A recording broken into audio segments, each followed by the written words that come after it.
Ang Salazar Brothers. O, himala at wala ka sa club ngayong gabi. Isang lalaking may katangkaran din at may kalakihan din ang katawan ang nagtanong nito kay Gold. Nagsalin ito ng alak sa dalawang baso at naglagay ng ilang cubes ng yelo doon. Hindi umimik si Gold na umupo sa bar stool sa harapan ng bar station ng malaking bahay ni Silver. Medyo wala ito sa mood nang dumating sa hasyenda ng pangalawang kapatid. Doon sila madalas nagkikita sa tuwing gustong mag-usap-usap. Ito na rin talaga ang meeting place nila sa tuwing aalalahanan ang mga magulang dahil dito talaga nakatira ang mga ito noong nabubuhay pa. Isa pa, hindi sumisipot ang bunsong kapatid kapag inimbitahan niya ito sa sarili niyang mansion. Hey, hey, hey! Kamusta tul? Biglang sumulpot ang isa pang may katangkaran din at gaya ng mga ito ay may kagwapuhan din na lalaki. Nakasuot ito ng maong na jacket at pantalon. Natigilan si Copper nang makita ang panganay na kapatid na si Gold na nandoon na at kasalukuyang kausap ang pangalawang kapatid na si Silver. Atras na sana ito at hindi natutuoloy sa kwartoong iyon nang makita ni Gold. Pinigilan lang ito ni Silver at pinilit na samahan sila ng kapwa nakakatandang kapatid nito. Come on, Tool. Hindi ako pupunta dito kung hindi ko kailangan ng tulong ninyo. Tura ni Gold sa kapatid na may inis na naramdaman sa muntik ng pagwa-walk out nito. Sarkastikong nagpakawala ng tipid na pagtawa si Copper. Ganyan ka naman magpaparamdam ka lang sa tuwing kailangan mo ng tulong namin, may pabalang na sagot nito na natigilan sa paglalakad palabas na sana ng may American style na pagkakaayos na bar ng kapatid. Ganoon ka rin naman hindi ba? Kailan ka ba last na nakipag-usap sa amin? Palagi kang busy sa mga hindi mawaring transaksyon mo, sagot din ito sa medyo mataas na tone ng boses. Sino kaya ang palaging busy sa paghunt ng mga babae sa mga club? Pamwesto ito at umupo sa isang stool na may kataasan, na may kalayuan sa kabangayan na kapatid. Umihit si Gold paarap dito. At kailan ka pa nagkaroon ng pakialam when all this time inilayo mo na ang loob mo sa amin? At kailan ko sinabi na may pakialam ako sa iyo? At kahit pa one day na malaman kong nagkasakit ka sa mga ginagawa mo, I will shrug my shoulder and turn around. Sa dinami-daming babae sa buong mundo sa club ka pa talaga kumukuha ng make-up mo. Nangingiti nitong sabi na may pag-uuyam sa kapatid. And what do you think of me? Hindi nag-iingat. Tigil-tigilan nga mo nga ako, Copper. Alam ko, ginagawa mo rin ang ginagawa ko, nagmamalinis ka pa. And we both know na sa ating dalawa, ikaw ang madalas na nagkakaproblema sa mga babaeng nagiging karelasyon mo, samahan mo pa ng mga illegal na transactions na ginagawa mo dito sa Baguio, mariing saad ni Gold sa kapatid. Kamakailan lang ay nabalitang nasangkot ang pangalan ng kapatid na si Copper sa mga hindi kaaya-ayang gawain sa kanilang lugar kabilang na ang palitan ng mga droga doon. And who the hell told you that I'm doing illegal transactions? Napataas na ang boses nito sa galit sa narinig. Tila napapikit si Silver sa pagkarindi sa dalawang magkapatid na kanina pa nagtatalo. Pwede ba guys, saway nito sa dalawa? Kung magbabangayan lang naman kayo dito mas better kung umalis na lang kayo sa bahay ko. Matutulog na lang ako ng maaga, may mapapala pa ako. Remember, magha-harvest pa ako sa strawberry farm bukas, saway nito sa dalawa. Natahimik sina Gold at Copper. Si Silver talaga ang palaging referee nila sa tuwing nagkakabangayan sa tuwing magkikita. Somehow nasanay na doon ang pumapangalawang kapatid pero minsan kapag masyado nang nagkakainitin ang mga ito ay nakikisali na rin ito lalo na at wala rin sa mood. Gold and Copper has the same strong personality na dahilan kung bakit kahit na maliit na bagay ay hindi nila napagkakasunduan. Bata pa ang mga ito ay ganoon na ang mga ugali ng dalawa, mas lumala lang nang mamatay ang mga magulang. Kabaliktaran naman ang ugali ng mga ito ang meron sa personality ni Silver. Mapagpakumbaba ito, unlike sa dalawa. Kumuha si Silver ng another baso para salinan ng alak at ibigay sa bagong dating na kapatid. So, ano ang pag-uusapan natin ngayon? Si Silver na ang nagsalita at bumasag ng katahimikan. Umayos ng pagkakaupo si Gold at pumaharap sa pangalawang kapatid. I have been getting threats na pasasabugan daw ang minahan. And lately death threats na rin. Hindi pa man ito natatapas sa pagsasalita ng sumabat na si Copper. What's new? Dati ka pa naman nakakatanggap ng ganyan, wala namang nangyayari sa iyo, sarkastikong sabat ni Copper. Napatingin ng masama si Gold sa bunsong kapatid. Copper. Saway ulit ni Silver dito sa pagsasabi nito ng ganoon sa nakakatanda nilang kapatid na si Gold. Tila tumahimik naman ito pero may pang-iinsulto nang umiti at tiningnan ang panganay na kapatid. Tiimbagang sa pagtitimpi ng kanyang galit na nagpatuloy sa pagsasalita si Gold. I've been getting threats dati pa pero hindi gaya ngayon na halos araw-araw na, sagot nito na sa kay Silver pumaharap. Bakit kasi hindi ka mag-hire ng investigators para alamin kung sino ang gago na yan na panay ang pananakot sa iyo? Tanong ni Silver dito. I already hired one. Baka lang may recommend pa kayo na magaling na investigador. Natatakot na ang mga tauhan ko na one day pasabugan na lang sila doon sa loob ng minahan, anito na sinundan ng pagtungga mula sa hawak na baso ng alak. Ikaw Copper, marami kang kaibigan na halang ang kaluluwa. Baka naman pwede mong ipahiram sa akin ang isa para kapag nalaman ko na kung sino ang nagtitreat sa akin, wala nang kahirap-hirap na iPad amba, bilang ulit nito sa sakabangan na kapatid. Ilang building sa sentro ng Baguio ang ipinamana ng kanilang mga magulang kay Copper, pero magmula nang mamatay ang mga magulang ay may iba pang naging business itoong pinasok. Although napapansin na ng mga kapatid nito na may hindi ito magandang trabahong madalas na inaasikaso, wala pa rin ang mga itoong lakas ng loob na magtanong dito at kumpirmahin ito. Pagkus ay puro patama lang ang ginagawa ng mga ito dito especially si Gold. Anong akala mo sa akin leader ng mga masasamang loob? Inis na sagot naman ni Copper. Ano pa nga ba? Pang-aasar pa ng kabang-ayang kapatid. Would you guys, please? Naitaas na ni Silver ang tuno ng boses. Kahit kailan talaga ay hindi sila nakakapag-usap ng maayos kapag sama-sama silang tatlo. It's either ang isa ang unang mga asar hanggang sa magkapikunan na ang mga ito. Pero so far, never pa nagkasakitan ang dalawang magkapatid. Hanggang sa salita lang ang mga ito kapag nag-aaway. May galit ang mukhang tumayo si Copper at naglakad papalabas ng kwartoong iyon, pero bago pa yun tuluyang makalabas doon ay nag-iwan pa ito ng pangungusap sa kapatid. I will give you one of my best investigator kung iyan ang pinuproblema mo. Saad nito at tuluyan nang nawala sa paningin ng dalawang nakakatandang kapatid. Copper, I thought may ikukwento ka sa akin. Malakas na boses na pihil nito sa kapatid na alam nitong para lang makaiwas ito sa bangayan sa nakakatandang kapatid ay pinili na lang nitong mag-walk out. Next time na lang kuya, may lakad pa pala ako, sagot nito na nilakasan din ito ang boses para marinig ni Silver. Isang pagbagsak ng pinto lang ang narinig nila kinalaunan ng makaalis na si Copper. Napairap lang si Gold sa tinura ng bunsong kapatid kasunod ang pagbuntong hininga nito. Tumungga ulit ito ng alak sa hawak na baso. Tahimik na pinagmasdan lang naman ito ni Silver. I know may mas malalim ka pang problema, ano yun? Ito na ang nagbali sa katahimikang sandaling sumaklaw sa kanilang magkapatid. Napataas si Gold ng paningin, I met a girl, and she's driving me crazy, kumpisal nito.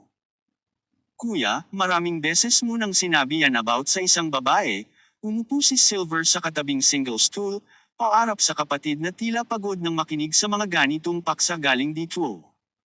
I know, pero iba itoong babaeng ito.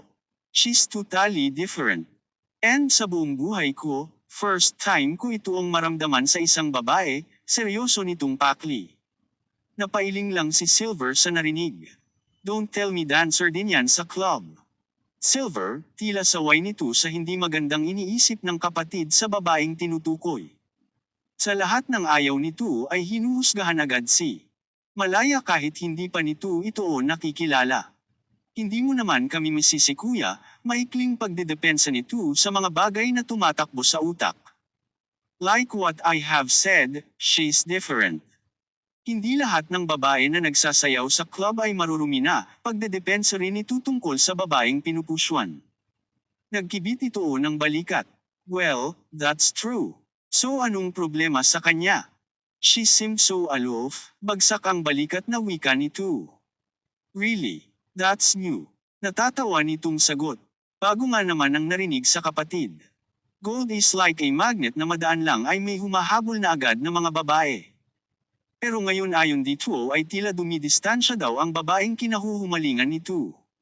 That's interesting. Isang babae aloof kay Gold Salazar. Parang gusto ko siyang mamit at sabihin na she's doing the right thing, natatawa ito sa pagsasabing iyon. Kilala naman kasi talagang matinik ang kapatid pagdating sa babae. Sa kanilang tatlo ito ang halos araw-araw ay makikitaan ng iba't ibang kadate. Napailing lang si Gold. Inaamin ko, nakahanap talaga ako ng katapat sa katauhan ng babaeng iyon. But would you believe sa sasabihin kong I think I finally found the right one na? Seryoso nitong sabi. Namilog ang mga mata ni Silver. First time niyang marinig ang mga katagang iyon sa kanyang kuya. No way. Don't tell me may balak ka ng mag-asawa. Medyo hindi ito makapaniwala sa sinabi ng kapatid. Sa ugali nito na paiba-iba ng karelasyon ay malabo itoong magseryoso sa isang babae, iyon pa kayang lamagay na ito sa tahimik. Isang simpleng pagngiti lang ang isinagot ni Gold sa kapatid kasabay ang paulit-ulit na pagtango. Somehow may pakiramdam ito na tama ang nararamdaman niya para sa babaeng tinutukoy. Sa lahat ng nakilala at nakarelasyong babae, ang babaeng iyon ang nagpapatameme sa kanya sa masyadong malakas na personalidad na meron siya. Tama siya, nakahanap siya ng katapat dito. Yung tipong hindi natatakot sa kanya at handang batikyusan anuman ang gustuhin niya. Isang bagay na nagbigay sa kanya ng thrill. That girl is really something, kaya naman hindi niya na ito pakakawalan pa, anuman ang mangyari. Allied. Samantala, sa Bear to Dare Strip Club noong gabi ring iyon. Good evening Malaya, magiliw na bati ng may kedaran ng lalaki na naghintay ng ilang minuto para makatable nito ang dalaga. Good evening Mr. Hanashi, malugod na bati rin ng babae nang makaharap ang lalaking kakakausap lang noong nakaraang isang linggo. Halos sabay silang umupo sa magkabilang upuan na pinagigitnaan ng bilog na lamesa. Kamusta? Hindi ko yata nakita si Gold Salazar ngayong gabi sa club. Interesadong tanong nito sa dalaga na inilibot pa ang paningin sa lugar na iyon. Wala po talaga si Gold dito ngayong gabi Mr. Hanashi. Pansamantala po siyang pinagbawalan na manood sa club, formal niyang sagot dito. Nagliwanag ang mukha ng lalaki at nagpakawala ng pagtawa. Bakit, ano na naman ang ginawa niya? Interesadong tanong nito na tila tuwang-tuwa sa balitang narinig mula sa babae. Medyo may ginawa lang po siya na hindi nagustuhan ng may-ari ng club, pahapyaw na paliwanag niya. Tumanggo ng ilang beses ang lalaki na hindi pa rin mawawala ang pagkakangiti sa mga labi nito. Kamusta po kayo? Pag-iiba na ng usapan ni Malaya. Okay naman ako. Masaya ako at nagkausap ulit tayo, may pagkindat nitong sambit sa babae. Ako rin po, nakangiti rin niyang sagot dito. Talaga. May pagkapilyo nitong tanong na tila binigyan ng ibang kahulugan ang sinabi ni Malaya. Maya-maya ay nagulat na lang siya sa paghawak nito sa kanyang kamay. Pwede ba tayong lumabas one of these days Malaya? Tanong nito na may kasama pang paghaplos at pagpisil doon. Mabilis niyang binawi ang kamay na nahawakan nito. Ay, sorry po hindi po ako sama-sama sa mga customer ko, tanggi niya dito. Never. Kahit may kapalit. Tanong ulit nito na nilakipan ulit iyon ng pagkindat. Mariin siyang umiling ng paulit-ulit. Mukhang napahiya ang lalaki at natahimik. Naging awkward na tuloy ang sumunod na mga minuto sa pagitan ng mga ito. Hindi niya akalain na yayain siya na lumabas ng lalaking ito halos kasing edad na ito ng kanyang tatay. Anyway, ano na ba ang balita sa kaibigan mo? Ito na ang nagbasag ng katahimikang iyon. Sino pong kaibigan ko? Tanong niya. Si Crystal. Hindi ba kaibigan mo siya? Napamaang siya. Wala naman siyang natatandaan noong nakaraan na nasabi dito na kaibigan niya si Crystal. Paanong nalaman nito na kaibigan niya si Crystal? Napag-iisip tuloy siya tungkol doon, pero siguro ay iyon ang naging interpretasyon ng lalaki sa sinabi niya noong nakaraan na nakilala niya ang babae. Ang pagkakaalam ko po ay ganun pa rin po ang kalagayan niya, wala pa ring pagbabago, sagot na lang niya dito. Wala ba siyang nababanggit kung sino ang may kagagawa ng pangbababoy na iyon sa kanya? Pangbababoy. Naitanong niya sa sarili. Mariin niyang napagmasdan ng kaharap. Bakit sa lahat ng masasabi nitong salita ay ito pa talaga ang salitang ginamit ng lalaki? Oo nga, at alam nitong na-rape si Crystal, pero sa naging karanasan nito na ayon sa doktor ng dalaga ay paulit-ulit ito ang ginahasa, ang pangbababoy na salita ang angkop na definition sa pinagdaanan nito. Pero paano nasabi iyon ng may kidarang lalaki? Ibig sabihin ba ay sinabi rin ng Dr. Dito na binaboy ng paulit-ulit ng hindi pa nakikilalang tao si Crystal? Hindi niya tuloy maiwasan na magduda. Ngunit dagli rin na inalis iyon sa kanyang isipan. Wala pong sinasabi si Crystal. Madalas ko nga po siyang bisitahin at kausapin, baka po may maikwento sa akin. Naku, mas maganda ay huwag mo nang pilitin, baka mas makasama sa kanya kapag pinilit mong magsalita, maring advice nito sa dalaga. Napatango siya. Totoo rin naman iyon. Matatanda ang iyon din ang sinabi ng doktor ni Tu noong nakaraan. Nakakalungkot at ganun ang kinahantungan ng batang iyon. Isa sa mga nabiktima ni Gold. Napangaang ulit siya sa sinabi ni Tu. Tila yata maraming alamang may edad na lalaki na ito tungkol kay Gold at sa mga babaeng nakarelasyon ni Tu. Are you aware na marami nang nabiktima iyang si Gold Salazar? Tanong ni Tu. Hindi siya agad nakasagot bagkus ay nakiramdam siya sa lalaki. Bakit parang galit na galit ang lalaking ito kay Gold? Na imbes na pag-usapan nila ang tungkol sa ibang bagay, lalo na at ilang minuto lang ang itatagal ng kanyang pakikipag-usap dito, ay mas pinipili pa nitong gawing tupik ang ibang tao. I know you are aware, sagot nito na diretso ang pagkakatingin sa dalaga. Isa sa mga nabiktima niya ay ang ate mo, hindi ba? Dagtong pa nitong tanong kay Malaya. Tila napigilan niyang huminga sa narinig mula rito. Kilala ng lalaking ito kung sino siya. Kaya pala halos lahat ng mga sinasabi nito ay kahina-hinala kanina pa. Paano siya nito nakilala? Is that the reason why gusto mong maghayganti sa pamamagitan ng pang-aakit sa kanya? Hindi siya ulit nakaimik. Aminin mo na ang tuto. Don't be shy. Napanood kita since the first time na nagsayaw ka sa club. Pinagmamasdan kita all the time while nagpe-perform ka. You always wanted to get his attention, pero kapag naandyan na siya sa harapan mo ay sinusupleduhan mo siya. Ano ba ang real intention mo? Paano niyo po nasabi ang mga iyan? Are you stalking me? May pagkunot na noong tanong niya dito. Sarkastiko ito ang napangiti. Hindi naman masyado. Pero I know you. You are Crystal's best friend, right? Hindi ulit siya nakapagsalita. Nabisto na nito ang katauhan niya. Sarkastiko ito ang ngumiti. Don't worry, kung paghihiganti ang gusto mo dahil sa nangyari sa kapatid at kaibigan mo, hindi kita ibubuko dahil pareho naman tayo ng motibo. Medyo nakahinga siya ng maluwag sa huling sinabi ni Tu. Teka lang po, paano niyo po nakilala ang ate ko? Sunod na tanong niya rin out of curiosity. I've been a customer since your sister became a star of the night at this club. All this time si Crystal lang siguro ang nakapansin sa akin. Naging magkaibigan kami. Actually, magkaibigan na kami ni Crystal bago pa pumasok sa buhay niya si Gold. And napapagkwentuhan ka na namin dahil na rin sa nangyari sa sister mo. Isn't it bizarre na bigla kang nagpasyang sumayaw at akitin siya? At para ano, magpabiktima ulit sa kanya? Sarkastiko ulit ito ang ngumiti. Natahimik ulit siya ng ilang sandali. Sasabihin niya ba ang tutong dahilan kung bakit ginagawa ang bagay na ito? Dagli siyang napaisip. Bakit ba hindi kung ang sabi nito ay parehas lang din sila ng motibo sa lalaki? I am furious about what he did to my sister as well as what he did to Crystal. Gusto ko siyang paghigantihan, akitin, paibigan at sa huli saktan din gaya ng ginawa niya sa kanila. Alam kong may kinalaman siya sa nangyari kay Crystal and I want him to rot in jail, pangungumpisal niya dito kalaunan. Hindi niya alam kung bakit nagpakawala ng tila nakakalokong pagtawa ang lalaking kaharap na pagkitapas ay sumiryoso ulit ang mukhang tinitigan siya. Handa akong tumulong, sabi pa nito. Paano, pupunta ba tayo isaalang-alang ang isa't isa bilang kakampi mula ngayon? May tila dilim ang mukhang dagtong pa nito. Matanong ko po muna kayo. Ano po ang dahilan kung bakit gusto ninyo rin maghiganti kay Gold? Ito naman ang natahimik at tila nagdadalawang isip na magsalita. It's about business, sagot lang nito.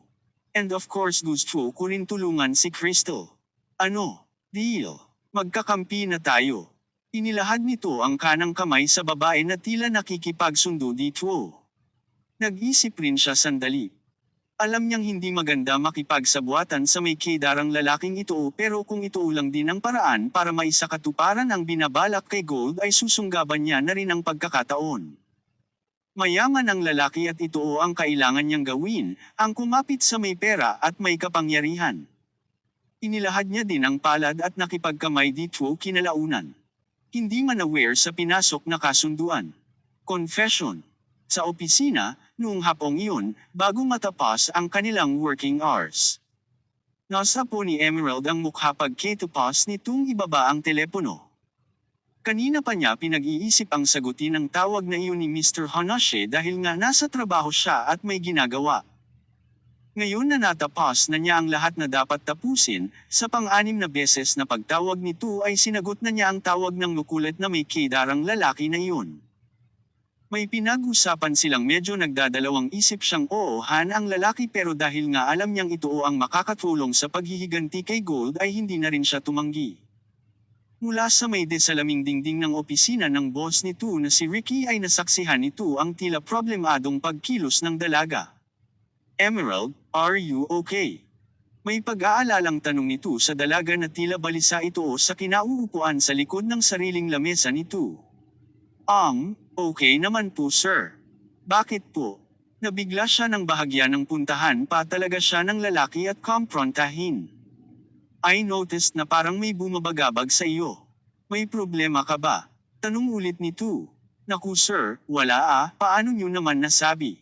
Iniiwas niya ang mga mata sa kausap, somehow kasi sa pagiging close niya na dito ay hindi na niya naikukubli minsan ang sariling problema kapag kausap ito.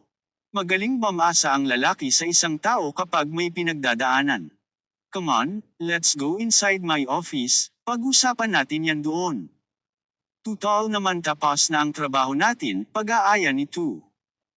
Hindi na nakaimik pa si Emerald nang magpatiuna na ito sa loob ng opisina nito.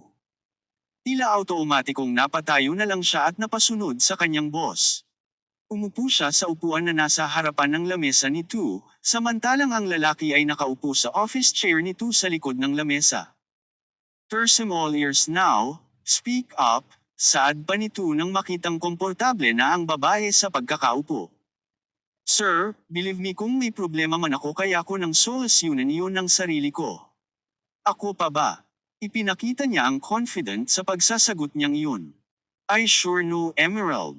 But would you mind to share it? Baka makatulong din ako. Alam mo naman na hindi ka naiba sa akin. Ipinagsaklap nito ang mga palad. Tila nagdalawang isip tuloy siya na huwag nang i-share ang kasalukuyang gumuguulo sa isipan niya. Tumawag kasi si Mr. Hanashe para imbitahan siya sa isang party na pupuntahan ng mga malalaking business owners nito. At balak siyang gawing kadate nito. Hindi pa siya actually pumapayag pero may posibilidad na sumama rin siya dito for the sake of the possibilities nga natutulungan siya ng lalaking iyon na maisakatuparan ang paghihiganti kay Gold. Sir, okay lang po talaga ako. Huwag po kayong mag-alala, kaya po. Nang powers ko ito, sabi na lang niya sa kanyang boss. She figured. Kapag sinabi niya ang problema dito baka maungkat pa ang pagiging dancer niya sa isang club. Emerald, sinabi ko naman sa iyo, nandito ako palagi para sa iyo. Anytime, kahit ano pa yan, basta may problema ka, I am here to help. Mahinahon ang pagkakasabing iyon ni Sir Ricky. Naging malapit na talaga ang loob nito sa kanya, at siya man dito. Para nang nakakatandang kapatid na ang turing niya dito. Kaya nabigla siya sa kasunod na ginawa nito, sa hindi inaasahang paghawak nito sa kanyang kamay at pagpisil-pisil doon. May tila kakaiba siyang naramdaman sa ginawa nito, tila may mali siya ang paghawak na iyon ng lalaki. Hindi siya nakakilos at hindi rin agad nakaimik. Tumayo ang lalaki at lumipat ng pagkakaupo sa upuang nasa harapan niya. Iniurong pa yun para makalapit pa sa kanya at makaraan ay kinuha ulit ang kanyang mga kamay para pakahawakan. Emerald, I've been holding back on what I feel for you. We both know, I mean everybody knows na malaki ang agwat ng edad natin sa isa't isa, but habang tumatagal hindi ko na talaga kayang pigilan ang nararamdaman ko para sa iyo, anito habang tinitingnan si Emerald ng diretso sa mga mata. I care for you a lot, at walang araw na hindi kita naiisip. Kung pwede sana bigyan mo ako ng chance to prove how genuine my intentions towards you. Mahal kita and I am willing to give up everything for you, dagtong pa nito na walang kakurap-kurap ang mga mata. Ang tila pangungumpisal ni Sir Ricky ng tutong nararamdaman nito para sa kanya ang lalo pang nagpag-uulo sa isipan niya. Hindi niya akalain na magko-confess ito ng pag-ibig para sa kanya. All along she thought na walang mali siya ang lahat ng magagandang pinapakita sa kanya ng lalaki and then all of a sudden may pagtingin pala ito sa kanya. How come na nabulagan siya sa tutong intensyon nito? Hindi siya nagkaimik sa ipinagtapat nito hanggang sa maghiwalay sila noong hapong iyon.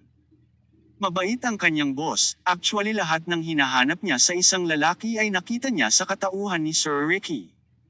Pero magmula kanina, noong nagtapat ito ng pagmamahal sa kanya. Sa tuwing tatanungin niya at pakikiramdaman ang sarili, wala naman siyang maramdaman na espesyal na pagtingin para dito. Lalo yatang sumakit ang uulo niya sa kakaisip. Kanina ay pinuproblema niya ang tungkol sa natanggap niyang tawag, ngayon naman ay pinuproblema niya ang tungkol sa kanyang boss. Sama ka. Papasakay na siya ng jeep pauwi sa kanilang bahay nang makasabay ang iba pang mga ka-office mate palabas mula sa building ng kanilang pinagtatrabahuang opisina. Saan? Interesadong tanong niya sa tatlong mga kaibigan na naging close na rin at madalas na nakakasalamuha kasama ni Sir Ricky. Magbabar kami. Tara. Friday night naman ngayon magliwaliw lang tayo sandali, pagyayaya ng isa sa mga iyon. Nagliwanag ang mukha niya nang malaman kung saan pupunta ang mga ito. Noon pa man ay mahilig na ang mga itoong pumunta sa bar, doon magkwentuhan at mag-inuman. She actually enjoyed the last time na isama siya nito doon maliban pa sa isang beses na pagsama ng mga ito sa kanilang boss. For her isang maganda yung pangpalipas oras. Pansamantalang nawawala ang iniisip mong problema kapag nasa ganoon kang lugar. Ngunit sandali rin siyang natigilan. Naalala niya Friday night nga pala ngayon at may pasok siya sa club. Tila nagtalo ang kanyang isip kung sasama ba sa mga kaibigan o hindi. Subalit dahil 11:00 naman ang pasok niya sa club ng kanyang ninang, napagpasyahan niya na lang na sumama muna sa mga ito para makapag-unwind. Sa bar ay nagpakasaya siya ng tudo. Kinalimutan niya muna pansamantala ang mga bagay na gumugulo sa kanyang isipan. She will enjoy the night, and forget about Mr. Hanash's proposal to go with him to the party and her boss Ricky's confession about his real feelings for her. Uminom siya at sumayaw kasama ng mga kaopisina. Nasa gitna sila ng entablado ng bar na iyon, kasalukuyang samsayaw sa saliw ng nakakaindek na tugtugin nang biglang magiba ang tugtog at palitan iyon ng DJ ng love song. Kanya-kanyang balik na sana sila sa kinauupuan nang magulat siya. May heart attack sa kanyang bewang at ipinihit ang kanyang katawan paarap sa isang lalaki. Medyo namumungay na ang mga mata sa kalasinggan nang pakatitigan niya ang lalaking heart attack sa kanya at ngayon ay hawak siya sa kanyang balakang habang tila isinasayaw siya nito sa saliw ng mabagal na tugtugin. Namilog na lang ang mga mata niya nang mapagtanto kung sino ang sumulpot na lalaki na biglang naging kapareha sa dance floor. Gold. Ulalas niya dito na bahagyang itinulak pa ito nang makilala ang lalaki. Dance with me, my love. Nakangiting sambit nito na iniyakap pa ang isang kamay sa bewang ng babae at ang isang kamay ay inihawak sa kamay ng dalaga na tila inaalalayan siya sa pagsasayaw ng sweet. What are you doing here? Buong lakas niyang pinagtulakan ito lalo na nang maalala na wala siyang suot na maskara. Buong pag-aalala na baka makita ang kabuuan ng mukha niya ng lalaki. Pero bakit pa ba niya iniisip ang bagay na iyon heto nga at namukhaan na nga talaga siya ng binata kaya siya nasundan dito sa bar. May takot at kaba siyang naramdaman noong oras na iyon. Paano niya hindi napansin ang lalaking iyon na sumusunod sa kanya? Alam na rin kaya nito kung saan siya nakatira at kung saan siya nagtatrabaho. Sinusundan mo ba ako? Tanong niya pa. Lubos na. Pagkayamot ang naramdaman niya ngayon para sa lalaking iyon. Feeling niya ay biglang nangisim ang tiyan niya sa naramdamang pag-aalala sa posibilidad na nabuko na nito ang pagkatao niya. Yes.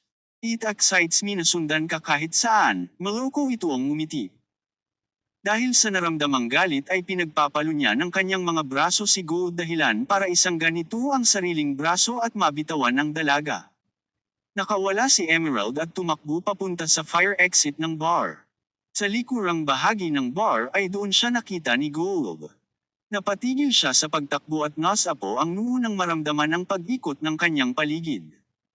Kasunod noon ang pakiramdam na tila pagbaliktad ng kanyang sikmura. Maya-maya pa ay isinuka niya ang ibang nainom at nakain. Dagli namang sumaklolo sa kanyang likuran ang nag-aalalang lalaki. Are you okay, love? Lumapit ito sa dalaga at paulit-ulit na hinagod ang likod nito. Siniko niya ang lalaki at tangkapang itutulak ito palayo sa kanya nang bigla na lang mawalan siya ng malay. Yatch! Para siyang dinuduyan ng magising ang kanyang diwa kinabukasan. Iginalaw niya ang katawan at tila naramdaman na nasa isang napakalambot na higaan siya noong oras na iyon. Nasenggot niya ang tila mabangong amoy ng kumot at unan, naiyakap niya ang mga braso dito. Nakakaamoy din siya ng tila aromatic scent sa paligid. Kasalukuyan niyang ini-enjoy ang relaxing moment na iyon nang bigla niyang maalala ang trabaho sa strip club. Naibukas niya ang mga mata at pabangon na napakislot. Inilibot niya ang paningin sa paligid, anong pagtataka niya na tila nasa isang maliit na hotel room siya na may mababang kisame at may mataas at maliliit na bintana. Mula doon ay aninag niya ang liwanag na tila nanggagaling sa labas. Teka, umaga na ba? Tanong niya sa sarili. Pinakatitigan pa ang maliit na bintanang iyon at nakumpirma nga na may araw na. Naku, patay siya kay Mumu sa hindi pagpasok kagabi. Pagkaraay naramdaman niya ang tila pagyugyug ng buong kinapapaluban niyang kung ano. Natigilan ulit siya. Nasaan ba siya at parang kakaiba ang kinalalagyang kwartoong iyon. Ilang minuto pa ang lumipas nang biglang nasapo niya ang ulo nang maalala ang lahat ng nangyari kagabi. Ang mga eksena kasama ang mga kaibigan sa bar lalo na ang eksena na nangyari between her and Gold bago pa siya mawalan ng malay sa sobrang kalasinggan. Inilibot niya ang paningin sa paligid kasama na ang kamang kinalalagyan. Oh, no. Madiin niyang naipikit ang mga mata nang makita ang kanyang ayos. Iba na ang kanyang suot na damit at wala na rin siyang pangibaba. Kasalukuyan na lang siyang nakasuot ng oversized na puting t-shirt. Naiyakap niya ang sariling braso sa katawan, ano kaya ang ginawa sa kanya ng lalaking iyon? Out of curiosity ay tumayo siya at sandaling nilibot ang may kaliitan na kwartoong iyon. Nakiramdam siya, bukod sa napakatahimik ng paligid at pansin ang tila banayad na paggalaw ng kinalalagyan niya, pansin niya ang napakamanli na ayos ng kwarto na iyon. Pumunta siya sa may pintuan at tila pinakinggan ang kung anong nasa labas ng kwartoong kinalalagyan. Wala siyang maulinigan na ingay kaya't nagpas siyang pihitin ang doorknob at buksan ang may kakiputang pintuan. Sa maliit na pasilyo ay may nakita pa siyang isa pang pintuan, sa tabi noon ay may kaliitan rin na hagdanan papaakyat sa itaas. Iyon ang pinili niyang tunguhin. Nang ilang sandali pa ng pagkaakyat doon ay namangha siya sa hindi inaasahang tanawing nakita ng mga mata. Napapaligiran siya ng tubig, ng asul at malawak na anyo ng tubig. Doon niya napagtanto na nasa isang yate pala siya at kasalukuyang nasa gitna ng karagatan. Kaya pala pakiramdam niya ay tila kanina pa siya dinuduyan simula pa noong magising ang diwa. Tahimik niyang pinagmasdan ang itaas na parte ng yateng iyon. Walang katao-tao doon. Nakaisip siya ng plano. Kasalukuyan na niyang nililibot ang gilid ng yate upang tingnan kung may maliit ba na bangka na pwedeng pagsakyan sa tsansang makatakas mula roon nang may marinig siyang malaking boses sa di kalayuan sa kanyang likuran. Magandang umaga mahal ko. Nagulat pa siya ng bahagya at napalingon sa lalaking nagmamay-ari ng malambing na boses na iyon. Mr. Salazar. Sambit niya sa pangalan nito. Sabi na nga ba at may kinalaman ng lalaking ito kung bakit naroon siya sa kinaroroonan ngayon. Ito ang last na nakasama niya kagabi bago siya nawalan ng malay. Nagustuhan mo ba ang scenery? Tanong ng lalaki na nakasuot lang ng kupas na jeans. Nailibot niya ulit ang paningin sa paligid. Maganda ang tanawin mula roon pero wala siya sa mood para bigyang pansin iyon. Anong ginagawa ko dito? Did you just kidnap me? May galit ang tuno ng boses niyang iyon pero may pagpapihil sa sarili. Sa tuto lang may sakit siyang nararamdaman sa kanyang ulo ngayon mula pa sa pagkakainom ng maraming alak kagabi. Pasimpulang naihawak niya ang kamay sa ulo pero dahil kasalukuyang inililipad ng hangin ang kanyang buhok ay hindi halatang iniinda niya iyon, bagkus ay inihawi na lang ng kanyang kaliwang kamay ang buhok na humahampas sa kanyang mukha. No, why would I kidnap you? I just want us to have a alone time, ilang oras lang, yun lang, paliwanag ng lalaki. Naitaas niya ang isang kilay dito. Without asking my permission. Ulalas niya dito. Why would I waste my time to ask permission from you anyway? Papayag ka ba? Ang damot mo ngang mag-spare ng time sa para akin. Of course. Sino ka ba para paglaanan ko ng oras? May pagtataray niyang sagot. I may be nothing for you today, but in the future baka ako pala ang magiging butihin mong asawa, ang maging ama ng iyong isang dosenang anak, may pangiti-ngiti nitong sambit. Nagpalabas siya ng sarkastikong pagtawa. Sobra mo na yata akong pinagpapantasyahan Mr. Salazar, hindi niya napansin ang pag-atras ng mga paa at ang pagtayo sa side ng yate na walang railings. I admit it. Yes, napansin niyo ni Gold at naglakad ito papalapit kay Emerald upang igialang ang babae pabalik sa gitnang parte ng itaas ng yate na pag-aari. I'm crazy for you, sambit pa nito. Dahil doon ay napaatras naman siya ng ilan pang maliliit na hakbang. Don't you dare come near me. Hindi pa ba sapat na pagsamantalahan mo ang kalasinggan ko kagabi? Pagbabante niya dito. Love, hindi kita pinagsamantalahan. I just took off your clothes kasi basa na ng suka mo kagabi, paliwanag nito na napahinto rin sa paglapit sa babae. Nag-aalala man ngunit ayaw nitong gumawa pa ang babae ng simpleng pagkilos ng mga paa, kung hindi baka tuluyan itoong mahuulag sa dagat. Saglit na naitawa ni Emerald ang sinabi ng lalaki. Mga rason mo Mr. Gold Salazar. Aniya. I'm not making alibis, sagot ulit nito. Malaya, I want you to come here right now, mariin na yutos nito sa babae. Napakunot ng noo si Emerald sa demand nito, kanina lang ay sinusuyo siya nito and now may pagdedemand na ito ang inuutuos, napaka-unpredictable talaga ng lalaking ito. Nang maya-maya ay bigla na lang umalag ng malakas ang yate mula sa malaking pag-alo ng dagat dahilan ng pagka-out of balance ng dalaga. Sinubukan pa nito na humawak sa kalapit na handrail ng yate pero huli na at nagdire-diretso itoong nahuulag sa tubig. Malakas na pag-splash ng tubig dagat ang narinig ni Gold. Agad itoong nataranta at hindi malaman kung anong unang gagawin.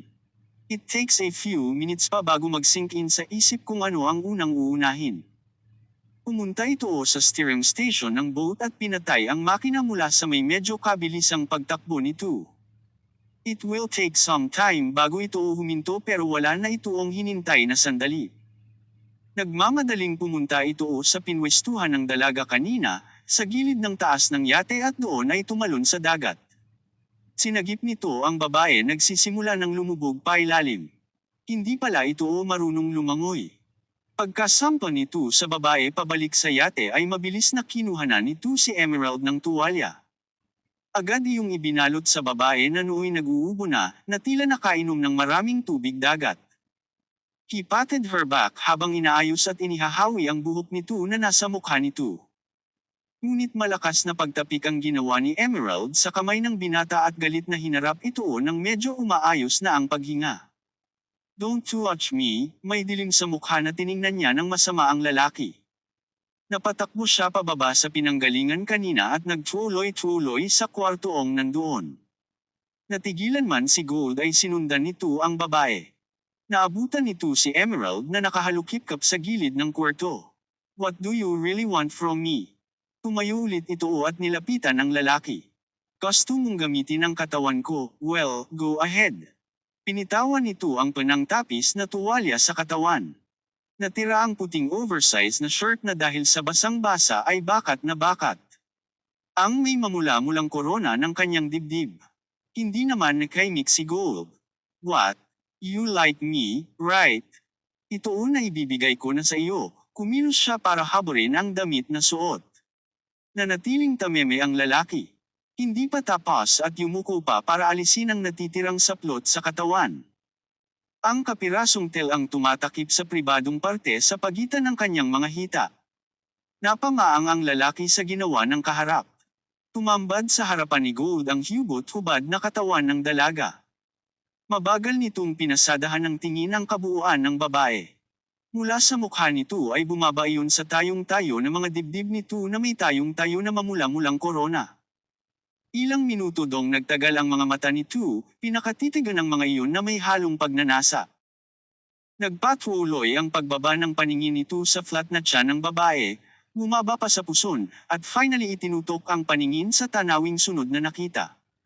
Ang walang kabuhok-buhok na harapan ng kasela na ni Emerald. Doon ay nagtagal ang pagtitig nito ng ilang pang mga minuto. Nabasa nito ang mga labi at napabuntong hininga. He was fighting the urge not to touch her. Pinagpapantasyahan lang nito ito dati pero ngayon ay nasa harapan na nito ang babae. Walang saplot at tila handang nang ibigay dito ang sariling katawan nito nang walang kahirap-hirap. Napakagat si Gold ng pangibabang labi pagkatapos ay lumakad papalapit sa babae. Kumilos ang kanang kamay nito para haplasan ang makinis na balat ng braso ng ni Emerald. Maya-maya ay hinawakan ang chin nito, itinaas at dinampyan ng malamyos na halik ang noo ng babae. Samantalang nanginginig ang buong kalamanan ni Emerald sa tila takot na nararamdaman. Ngunit noong oras na iyon ay napapikit ito nang madama ang paghalik ni Gold. Ilang sandali pang nagtama ang kanilang paningin nang yumukod ang lalaki sa harapan ni Emerald. Napapikit ang dalaga sa akala na sisimulan na ng binata ang matagal na gusto nitong mangyari sa kanilang dalawa. Ngunit yumuko pala ito para kunin ang tuwalya sa sahig at ibalot pabalik sa katawan ng babae. Why do you hate me, Malaya? What did I do to you for you to hate me like this? Saad nito sa babae habang ibinabalot ang tuwalya sa katawan nito. Gustong gusto nitong gawin ang mga bagay na pinagpapantasyahang gawin sa babae pero hindi pala nito kaya. Not now na tila abot langit ang galit ng dalaga dito. Matalim lang ang tingin na ipinukol ni Malaya kay Gold. Nagtadyas pa ang bagang niya sa galit. Bakit ba tila walang kaalam-alam ang lalaki sa mga ginawa nitong kahayupan sa mga nakaraang babaeng dumaan dito? Diyon talaga ang pinuputok ng botchi niya, ang pagkukunwari ng lalaki na walang alam sa nangyari sa atin niya at kay Crystal. Bring me back to Baguio, right now, maautoridad na saad na lang niya sa kaharap. Darating ang araw na mismo ang lalaki na ang kusang aamin sa mga ginawa nito. At kapag dumating ang araw na iyon ay siguradong pagdudusahan nito ang lahat ng iyon. Labag man sa kagustuhan ng narinig ay walang nagawa si Gold kung hindi sundin ang inetos ng dalaga. Chanzing. Pumukas ang pintuan ng mahabang kulay itim na limousine sa tapat ng mataas na sikat na hotel na pinalalamutian ng maraming nagliliwanag na ilaw sa may entrance pa lang ng establishmentong iyon.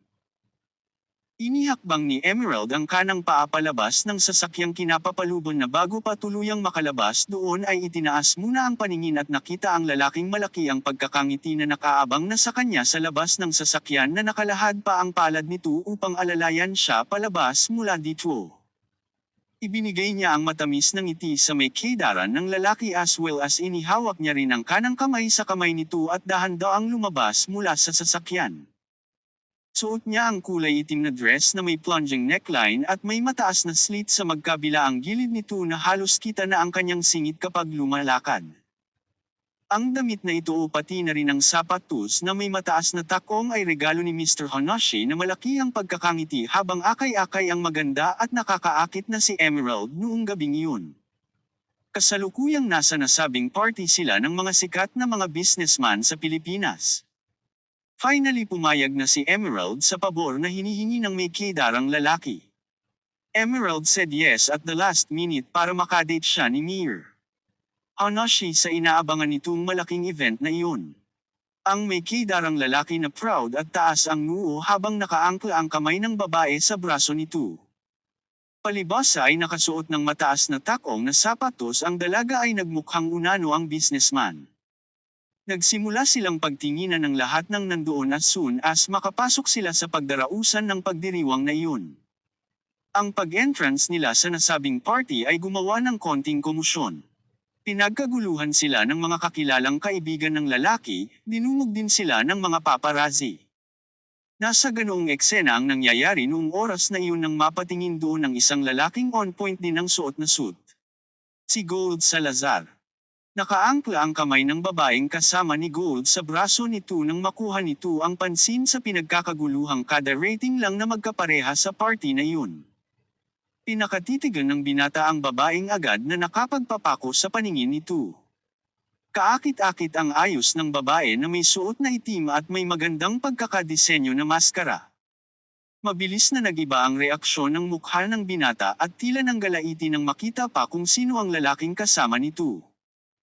Samantalang malaki ang pagkakangiti ni Emerald na tinatangguan lang at bahagyang kinakausap ang lahat ng lumalapit sa kanila, nang tila hat-akin ang pansin niya ng isang lalaki na nakatitig sa kanya. Mangha ang kanyang naging reaksyon kasabay ng paglakas ng kabog ng dibdib. Hindi niya alam na nandito rin pala sa mismong party na dinaluhan ng lalaki na si Gold Salazar. Sandaling nagtagpo ang kanilang paningin na agad din niyang binawi ng medyo hilahin na siya ni Mr. Hanashi papunta sa lamesa na naka-assign sa kanila. Nasa kalagitnaan na ang program ng party nang magsimulang bigyang parangal ang lahat ng mga malalaking business na nagbibigay ng magandang pangalan sa Pilipinas.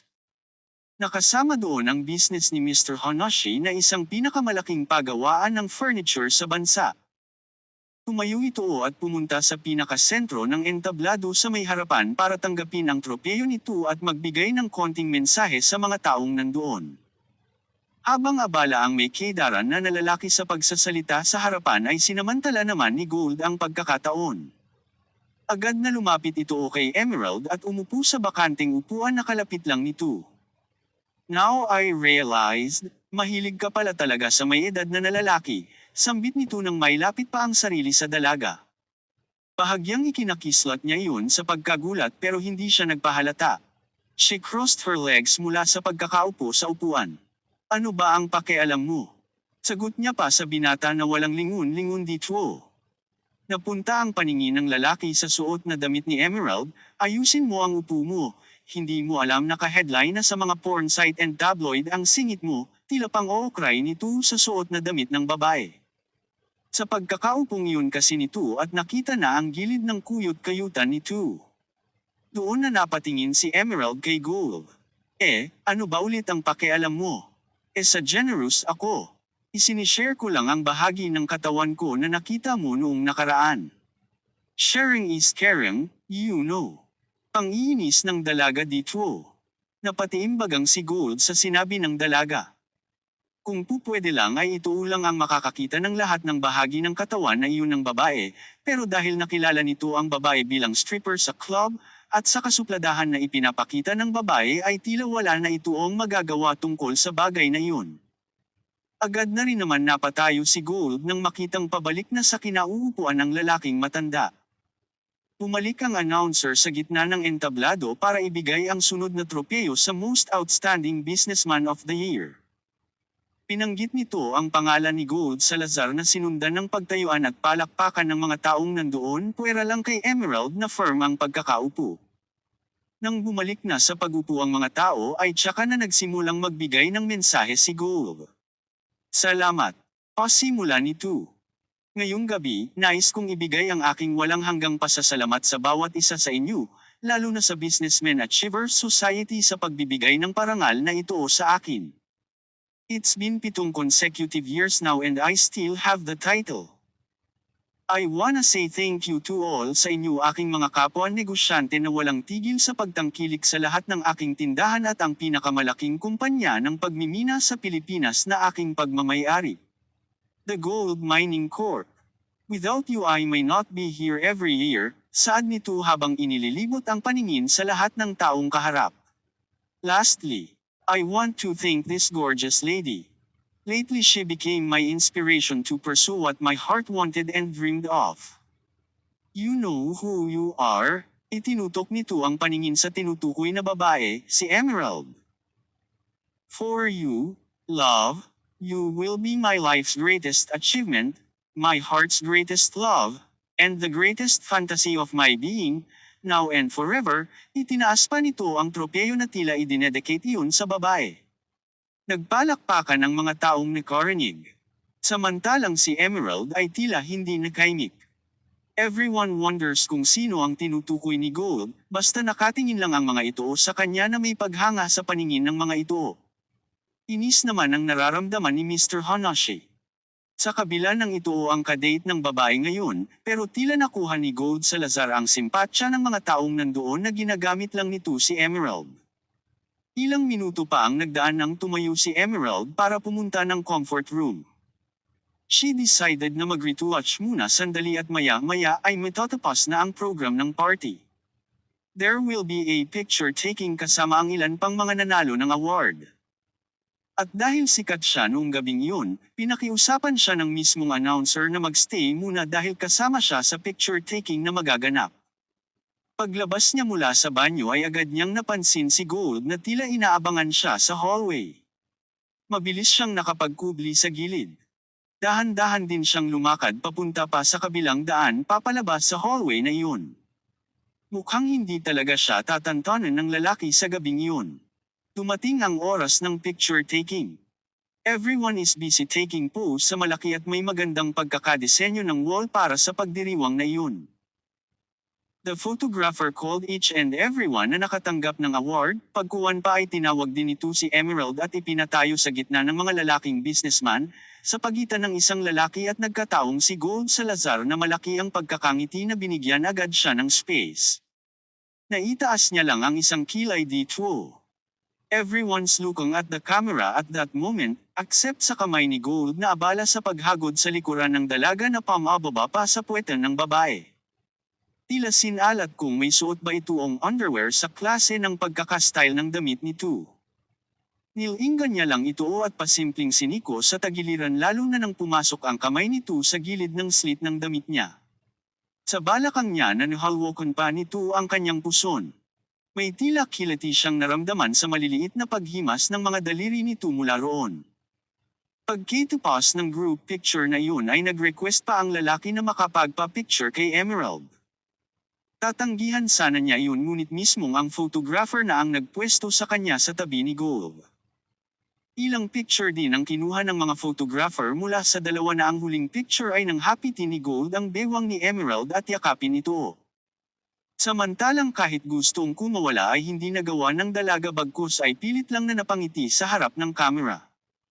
Madiin na naipikit niya ang mga mata sa inis na ginawa ng lalaki sa kanya habang nasa pictorial kanina. Napakuyong din ang kanyang mga palad.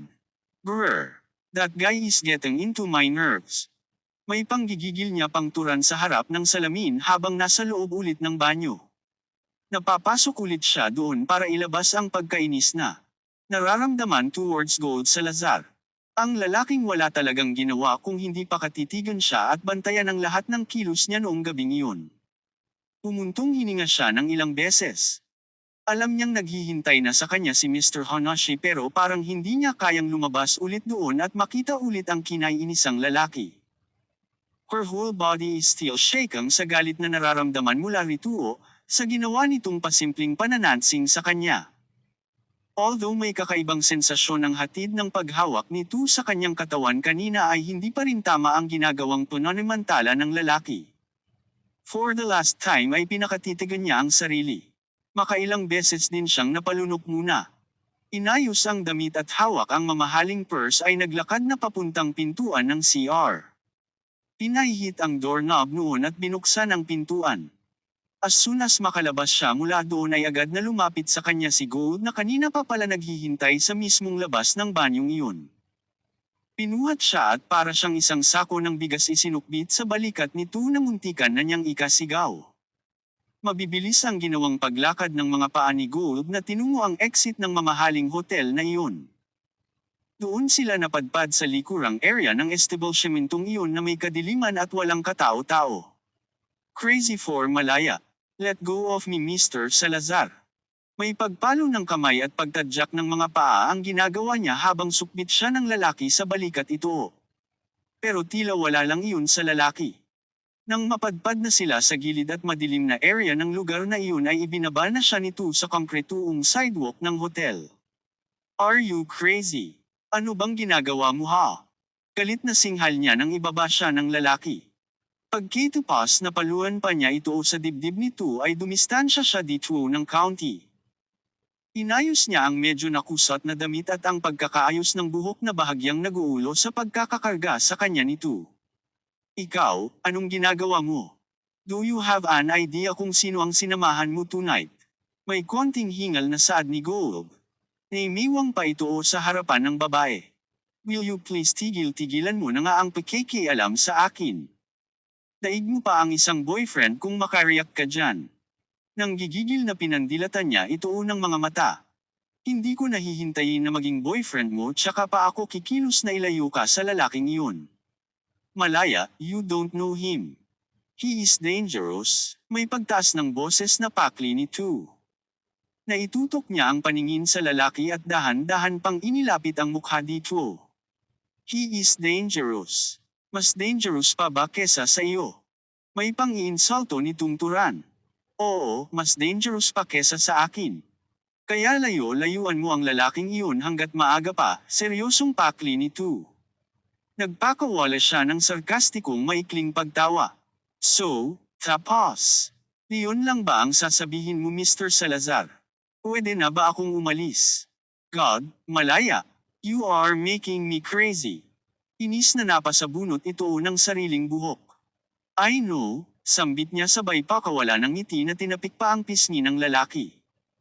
Obvious naman na lokong-loko na sa kanya ang lalaki pero grabe pala ito kapag nahumaling sa babae. Nagsimula siyang maglakad pabalik sa loob ng building. Ngunit hindi pa man nakakalayo ang dalaga nang hatakin ulit siya ng lalaki at ipinid sa dingding ng mataas na hotel at ikuulong sa braso sa papamagitan ng pagtukod ng mga iyon sa magkabilaang side ng mukha ng babae. You will not go anywhere. Saad pa nito sa maauto-oridad na tune. Ng boses. I'm sick and tired of your demands Mr. Salazar, hindi mo ako. Utusan, sambit niya sa lalaki. You know what? I feel sorry sa mga nakarelasyon mong babae, sa ugali mong yan I bet they experienced hell while they're with you. Walang naging reaksyon si Gold kung hindi pa katitigan lang ang babae. Nagpalipat-lipat ang paningin nito sa bibig at labi ni Emerald, habang pinipigilan ang sarili na tikman ulit ang mga labing iyon ng kaharap. Don't feel sorry for them. At least naranasan nilang maging masaya sa piling ko kahit nasa hell sila, marahan ang pagkakasabing iyon ng lalaki habang inilalapit nito ang mukha sa mukha ng dalaga. Ikaw, why don't you try it? I bet you, hindi mo makakalimutan ang mga sandaling magkapiling tayo. Mapifeel mo na parang nasa rurok ka ng langit, saad nito habang may pagpungay ng mata at paglapit palalo ng mukha sa babae. Ramdam nila ang paghinga ng bawat isa. Habang inya-atras ni Emerald ang mukha ay siyang pagsuulong naman ang ginagawa ng lalaki. Hanggang wala ng space para iatras ni Emerald ang kanyang ulo. Maya-maya ay anong lakas na tinuhad nito si Gold sa pribadong parte ng pagkalalaki nito ng ilang inches na lang ang pagitan ng kanilang mga labi at akma na siyang hahalikan nito. Napaare ang lalaki na naialis ang mga kamay mula sa pagkakabakod nito sa dalaga. Napayuko at napasapo sa alagang natuhad ni Emerald. Sinamantala naman ang pagkakataong iyon ng babae at patakbong tinungo ulit ang likurang pintuan ng hotel. Pero mabilis si Gold at naabutan ito at ikinarga ulit pasakbit sa balikat. Tinukot ang susi sa bulsa ng suot na pants at in-unlock ang sasakyang hindi kalayuan mula dito. He asked someone to park it there kanina while inaabangan ang babae na lumabas mula sa comfort room. Nagpupumigla si Emerald. Automatikong nagbukas paitaas ang pintuan ng magarang sasakyan ng lalaki at kahit galit sa ginawa ng babae ay may ingat pa rin na ipinasok doon ang dalaga. Ah, you are really something. Saad nito nang makapasok na sa loob ng sariling sasakyan. Next time, tuhurin mo na ako kahit saan, basta huwag lang dito, sabi pa nito habang hinihimas pa rin ang maselang parte ng katawan na nasa pagitan ng mga hita. Ayokong sisihin mo ang sarili mo balang araw kapag hindi mo ito mapakinabangan, dagtong pa nitong sabi sa babae. Naiirap ng babae ang mga mata sa mayabang na lalaking kasama. Palabasin mo ako dito. I'm sure hinahanap na ako ni Mr. Hanashi, may galit sa pagsasabing iyon ni Emerald. Hindi kita hahayaang umalis kasama ang maruming matandang iyon, sagot ni Mariing naman ito. So saan mo na naman ako dadalhin? Kikidnapin mo na naman ako. Maangas niyang tanong.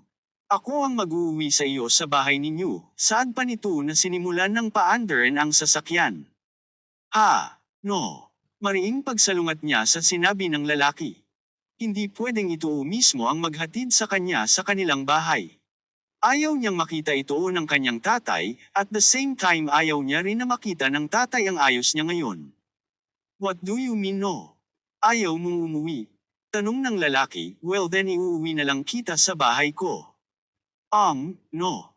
May sarkastiko ang pagkakasabi niya sa mga salitang iyon. Nagtatanong lang na pinukulan siya ng tingin ni Gold. So, what are we gonna do? Are we just gonna stay here? Tanong nito. Actually, wala namang problema sa akin, huwag mo lang akong sisihin kung matukso ako sa iyo sa ayos mong yan, saad pa nito na pinakatitigan ulit ang katawan ni Emerald lalo na ang dibdib nito na bahagyang dumudungaw pa ang side boobs ng babae. Sa bagay comfortable naman ang sasakyan ko, anytime you wanna do it with me, may pagkindat pang saad nito. Tila wala na siyang pakialam sa sinabi ng lalaki. Pumapasok na lang ang mga salita nito sa isang tenga niya at lalabas sa kabila. She is worried kung ano ang mangyayari kapag hinatid siya sa kanilang bahay ng lalaking ito. Let me go. Palabasin mo ako dito, pinilit niyang binubuksan ang pintuan ng sasakyan pero nakalock pa rin iyon. No. Maauto-oridad na sabi ulit ng lalaki na sinimulan ng paandarin ang sasakyan. Habang dumadaan ng ilang minuto ay pinagmamasdan niya ang daan na tinatahak ng lalaki. Nakapasok na sila ng vicinity ng Baguio. Ilan pang minuto ang lumipas nang bumilis na ang pagtibok ng puso niya, ang daang tinatahak na nila ngayon ay ang direksyon papunta sa kanilang bahay. Hindi siya nagkakamali na alam na nito kung saan siya nakatira. Pumasok ang sasakyan sa eskinita ng kanilang lugar, ilang bahay pa ang dadaanan nila at tanaw na niya agad ang kanilang konkretuong bahay na may katamtamang laki. Just stop it here. Ibaba muna ako dito, saad niya dito kahit wala pa sa tapat mismo ng bahay ang sasakyan. Hold on, wala pa tayo sa bahay ninyo. I will stop the car sa mismong tapat na ng bahay ninyo para hindi ka na maglakad ng malayo. I said stop the car here. May pagsinghal ulit nitong Turan. Hindi ka pa ba masaya na alam mo na kung saan ako nakatira? Dagtong pa niya. Sige, ihahatid na kita sa bahay mo. No. Stay here. As soon as makalabas ako ng sasakyan mo pwede ka nang umalis. No. I will walk you until I make sure na nakapasok ka na sa bahay ninyo. Besides gusto ko rin makilala ang tatay mo, sambit ulit nito. Pasalubong ang mga kilay na tiningnan niya ang lalaki. Ano pa bang gusto mo Mr. Salazar? What? Masama ba na makilala ang mga magulang mo? Ikaw, ipapakilala ko sa mga magulang ko. Singhal niya. Sino ka ba para ipakilala ko sa pamilya ko? Mataray niyang sabi. Although hindi pa nakikita ng ama si Gold as boyfriend ng kanyang ate dati ay kilala naman nito ang lalaki sa pangalan nito. Sigurado siyang matatandaan ng ama si Gold once na ipakilala niya ito dito kapag nagkataon. Tell them I'm your boyfriend, seryoso ang pagkakasabing iyon ng lalaki. Napasapaw naman siya sa kanyang uulo sa sinabing iyon ng lalaki. Nung kang ipapakilala niya ito bilang isang boyfriend sa kanyang tatay. Baka ito naman ang sunod na atakihin din sa puso kapag nangyari iyon. Nawalan na siya ng ina at kapatid dahil sa lalaking ito, hindi niya mapapatawad ang sarili kapag may mangyari pang masama sa kanyang ama. Okay, I guess hindi ka pa ready na ipakilala ako. And that's fine, ikinibit ng lalaki ang balikat. Kahit papaano ay lumuwag ang kanyang pakiramdam sa sinabing iyong ng lalaki. Pero sa isang kondisyon. Napatingin agad siya dito sa kasunod nitong sinabi. Since hindi na ako allowed na pumunta sa club ninyo, you will come with me at my place at sasayawan mo ako doon. Napabuntong hininga siya. Ayaw man niyang gawin ang gusto nito pero mas mabuti na iyon kesa ang makilala ito ng kanyang ama. Just tell me when and where, sagot na lang niya at pina-unlock na ang pintuan ng sasakyan. Dagli siyang lumabas mula doon. Nang tuluyan ng makalabas ay isasarado na sana niya ang pintuan ng may maalala. Hindi pa siya nakikita ng kanyang ama sa ganitong pagkakaayos.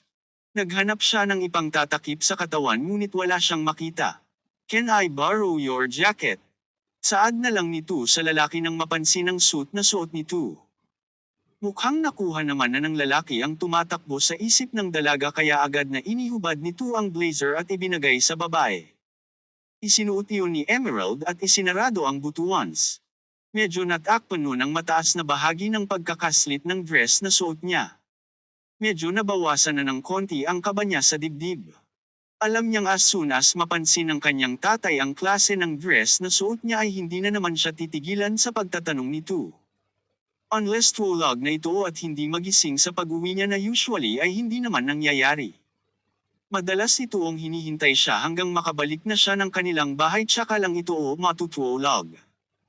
Bahala na kung ano ang masabi niyang alibay kapag nagtanong ito basta malusutan niya lang ang ama sa gabing iyon. Kung bakit pa kasi mentra ang lalaking si Gold, nahirapan tuloy siya ngayong umuwi sa ganoong ayos. Meeting. Bakit kailangan pa po nating magkita Mr. Hanashi? Pwede naman po nating pag-usapan ito over the phone. Ito ang bungad niya sa kaibigang businessman noong hapon na iyon pagkatapos ng kanyang trabaho sa opisina. Tinawagan siya ng may kedarang lalaki upang pag-usapan ang balak nitong plano para i-pursue ang paghihiganti nila kay Gold.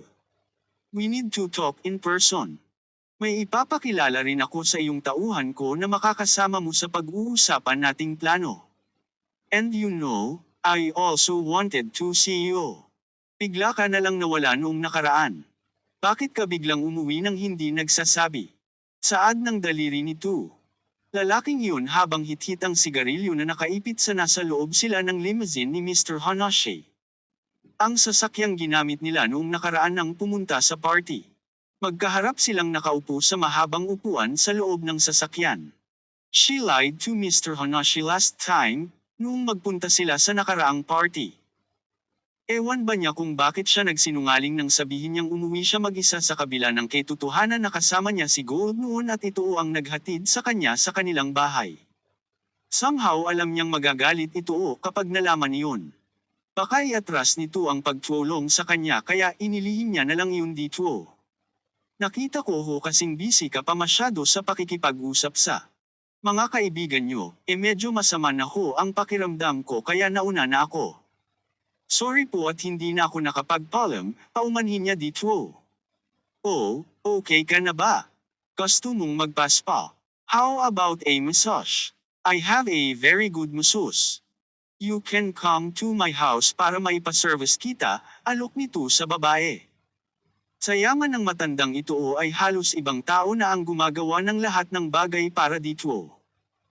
At pagdating sa mga bagay na iyon ay may sarili itoong mga professional na mga tao na nag-home service, na ang iba ay may iba pang special service na ibinibigay, depend sa request ng matanda. Nako, huwag na po, tanggi niya dito. Sige na, inihawak nito ang kamay sa binti ng dalaga. Ako ang bahala sa iyo. I'm sure mag-e-enjoy ka, dagtong pa nito na may pagngiti kay Emerald. Mr. Hanashi, sambit niya sa pangalan nito na may pagsaway sa ginawa nitong iyon. Nakakailang pananansing na ito sa kanya noong nasa party sila na hindi niya lang pinapansin, pero may hangganan din siya. Pinapalampas lang naman niya ang mga iyon dahil sa pangako nitong tutulungan siya. I am here para sa pag-uusapan nating plano para kay Gold, hindi po para makipag-flirt sa inyo. Ikaw talaga. Sa bagay hindi mo na naman kailangan ng pera. Ilang milyon na ba ang naibigay sa iyo ni Gold Salazar? Naitaas niya ang kanyang kilay sa sinabi ng kaharap. Lahat po ng pera na kinikita ko sa club ay hindi napupunta sa akin. May mga kaibigan po akong tinutulungan as well as mga institusyon na pinaglagakan ng majority ng pera. Hindi po ako gaya ng ibang babae. Nakilala ninyo Mr. Hanashi, pagtataray na niya. Napalabi ang matanda, well, natanong ko lang naman, at nagpakawala ito ng nakakalokong pagtawa. Anyway, let's talk about ang plano natin. Nakikinig lang siyang umayos ng pagkakaupo. Hindi ba siya nagpaparamdam sa iyo? Aside noong nasa party tayo. Tanong nito na itinungga ang kinuhang isang baso ng alak na nasa kalapit na built-in table sa loob ng limousine. Nag-isip siya sandali kung makabubuti bang ipaalam dito ang napag-usapan nila ni Gold. Alam mo kasi may iniisip akong move na siguradong magugustuhan mo. Nahihirapan lang akong I figured out kung paano tayo makakapasok sa bahay niya. Bakit po? Ano po bang pinaplano ninyo? Basta, you will find out later. Is it possible na makapasok ka sa bahay niya? Or isa sa mga business niya kung saan at the same time ay nandoon siya? Napaisip siya ulit. It's better na sigurong sabihin dito na niyaya siyang pumunta sa bahay ng lalaki noong nakaraan. Actually po, Gold asked me if I could go to his house, sambit niya dito. Of course ay hindi niya na sinabi ang buong pinag-usapan nila ni Gold na pupunta siya doon para sayawan ng lalaki. Perfect. Kailan ka pupunta doon? Tila na-excite ito sa sinabi ni Emerald. Hindi pa po niya ipinapalam sa akin, sagot niya. Okay.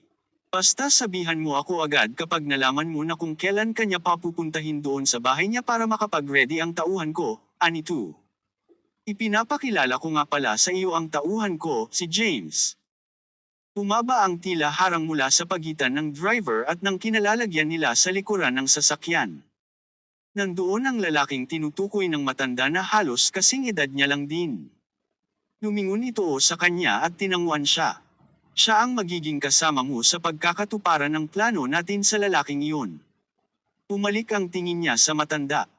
Kanina pa ito sabi ng plano pero hindi nito binabanggit ang eksaktoong gagawin nila. Interesadong naitanong niya iyon. Napatawa lang ang kausap. Basta, si James na ang bahala. Ang magiging trabaho mo lang ay ikaw ang magiging daan upang makapasok siya sa loob ng property niya. Let's say gawin mo siyang bodyguard mo para lang hindi halata. May tila iba siyang pakiramdam sa binabalak na iyon ng matanda pero sumang-ayon na lang siya dito. Kanina pa siya nahihilo sa pinagsamang amoy ng alak at sigarilyo na nagpapaikot-ikot lang sa loob ng sasakyang kinapapaluban nila. Pagkatapos pa ng ilang minutoong pag-uusap ay lumabas na siya doon at nagtuloy-tuloy sa sakayan ng taxi para makauwi na. Mag-aalis 6 na rin ng gabi at kailangan niyang magmadali dahil kanina pa nagbabadya ang pagpatak ng ulan. Wala pa naman siyang payong na bitbit. Hindi pa man nagtatagal nang biglang bumuhos ang malalaking patak ng ulan pero hindi siya natinag sa kinatatayuan at alam niyang any minute lang din ay may hihinto ng taxi sa kanyang harapan. Ngunit kabaligtaran ng kanyang akala at lumipas pa ang ilang minuto nang walang taxi na dumarating bagkus isang lalaki ang lumapit sa kanya. So nagpapaservice ka na rin pala sa loob ng sasakyan. Saad ng lalaki sa malaking tuno ng boses. Nilinggan niya ang lalaki at napagtantong si Gold Salazar iyon. Hindi pa rin pala natitigil ang pag-stalk nito sa kanya. Dali-dali siyang naglakad palayo dito hindi alintana ang pagbuhos ng malakas na ulan na bumabasa na sa kanyang uulunan at suot-suot na damit na pang-opisina. Mula sa gitna ng kalsada ay nakita niyang may papalapit na taxi. Pinara niya iyon ngunit nang huminto iyon ay may isang nagmamadali rin na pasahero ang inunahan siyang makapasok doon. Sa inis ay pinagpatuloy ulit ang paglalakad habang si Gold ay nakasunod lang din sa kanya, di rin alintana na nababasa na ito sa patuloy na pag-ulan. Sino ang katagpo mo kanina? I thought sabi mo iba ka sa ibang mga babae. May galit ang mababanaag sa boses nito. Napakunot noo si Emerald. Wala siyang balak sagutin ng lalaki. Wala siyang balak na magpaliwanag dito ngayon. Ilang sandali pa ay may nakita ulit siyang isang taxi. Pinara niya iyon na huminto naman sa kanyang harapan. Agad niyang binuksan ang likurang pintuan nito ngunit itinulak rin iyon ni Gold para isarado. Sinenyasan nito ang driver para itaboy. Agad rin namang yumandar ang sasakyan papalayo sa kanila. Galit na hinarap ni Emerald si Gold. "Will you stop following me?" Singhal niya na Dituo habang basang-basa na ang mukha ng tubig ulan. "Hindi naman talaga kita ia-approach kung hindi ko nakitang nanggaling ka sa loob ng isang mamahaling sasakyan na iyon," anito. Tinalikuran ulit nito ang lalaki at nagpatuloy sa paglalakad. "Ano, maliit na ang kita mo sa club kaya after office may isa ka pang part-time job?" Madilim ang mukhang hinarap niya ulit ang lalaki. "Sinabi ko na sa iyo, wala kang pakialam." Madiin ang pagkakasabi niya sa mga huling salitang binitawan na pagkatapos ay ipinagpatuloy ulit ang paglalakad. Dagling hinabol ni Gold ang dalaga at hinawakan nito ang braso ng babae at bahagyang hinatak. Pinahihit pa nito ang katawan ng babae paarap dito. F*** those words dahil may pakialam ako sa iyo. Kung tutuusin kaya kung kidnapin ka at hindi na ibalik sa pamilya mo just for the sake of my urge to be with you every single minute of the day. I am trying to be nice to you Malaya but you are forcing me not to. Dahil hindi ka naman talaga nice. Agad na singhal niya dito.